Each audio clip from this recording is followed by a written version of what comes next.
আরও একবার শিরোপার লড়াইয়ে মাঠে নামতে চলেছে লিওনেল মেসির আর্জেন্টিনা ও লামিন ইয়ামালের স্পেন। বিশ্বকাপ ফাইনালের লড়াই শেষ হতে না হতে আবারও একে অপরের মুখোমুখি হতে চলেছে ইউরো ও কোপার চ্যাম্পিয়নরা। আকাশী নীলদের কাছ থেকে বিশ্বকাপ ট্রফি ছিনিয়ে নেওয়া স্পেন এবার জিততে চাইবে আরও একটি শিরোপা। অন্যদিকে মেসিদের কাছে সুযোগ থাকছে ফাইনাল হারের বদলা নেওয়ার।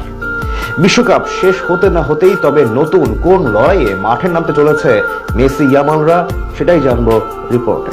স্পেনের বিপক্ষে ফাইনাল হারের ক্ষত এখনো শুকায়নি আকাশ নীলদের। ফেরান তোরেসের একমাত্র গোলে বিশ্বকাপ ট্রফি হাতছাড়া হয়েছে আলবিসেলেস্তেদের। আবারও ফাইনাল হারের বেদনা নিয়ে মাঠ ছাড়তে হয়েছে লিওনেল মেসিকে। তবে বিশ্বকাপ ফাইনাল হারের ক্ষত না শুকানোর আগেই আবারও সেই স্পেনের বিপক্ষে মাঠে নামতে চলেছে লিওনেল স্কালোনির দল।